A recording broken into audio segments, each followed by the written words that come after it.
ഇന്ന് 1-ാം തീയതി ആയിട്ട് രാവിലെ എന്നെ ഒരാൾ കിടന്ന് വിളിച്ചുകൊണ്ടിരിക്കുകയാണ്. 1-ാം തീയതി ഇരിക്കാൻ വയ്യോ, 1-ാം തീയതി ഇരിക്കാൻ വയ്യോ എന്ന്. അങ്ങനെ ഞാൻ ദേ എൻ്റെ വീട്ടിൻ്റെ തൊട്ട് താഴെയാണ് എൻ്റെ മൂത്തമ്മയുടെ വീട്.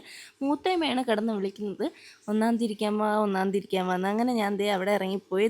ദാ എന്നെ കണ്ടപ്പോൾ ഉള്ള ചിരിയാണ് കേട്ടോ ഇത്. ഈ ചിരി കാരണമാണ് എന്നും ഞാൻ ഇവിടെ ഇറങ്ങിപ്പോണത് കേട്ടോ. ഇങ്ങനെ ചിരിച്ചുകൊണ്ടിരിക്കും, പിന്നെ എടുക്കാനുള്ള ഓരോരോ വേലകൾ കാണിച്ചുകൊണ്ടിരിക്കും കേട്ടോ. അങ്ങനെ ഞാൻ അവളെ എടുത്ത് കുറച്ച് നേരം കളിപ്പിച്ച് നേരെ അകത്തോട്ട് കയറിപ്പോയി കേട്ടോ.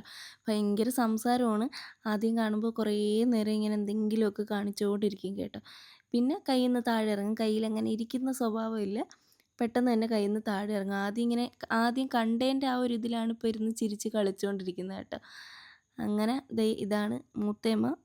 മൂത്തേമ്മയാണ് എന്നെ കിടന്ന് വിളിക്കുന്നത്. വാ വാ ഇറങ്ങി വാ, 1-ാം തീയതി ഇരിക്കാൻ വാന്ന്. അങ്ങനെ ആതിര കൊണ്ടുവന്ന് കൈനീട്ടം തന്നു കേട്ടോ. 1-ാം തീയതി ഇരിക്കാൻ വരുമ്പോൾ കൈനീട്ടം കൊടുക്കുമല്ലോ, അങ്ങനെ ആതിര കൊണ്ടുവന്ന് കൈനീട്ടം തന്ന്. ആ കൈനീട്ടം അവൾക്ക് കൊടുത്തു കേട്ടോ. അവൾക്ക് കൊടുത്തിട്ട് വീണ്ടും തിരിച്ച് അവൾ എൻ്റെ തന്നെ തന്ന്. പിന്നെ ഞാൻ വീട്ടിൽ കയറിപ്പോയി. എൻ്റെ ഡ്രസ്സൊക്കെ കുറച്ച് ഓൾട്ടർ ചെയ്യാനുണ്ടായിരുന്നു. അങ്ങനെ ഞാൻ ഡ്രസ്സെല്ലാം എടുത്തുകൊണ്ട് വന്ന് ചേച്ചിയുടെ അടുത്ത് വന്നിട്ടുണ്ട്.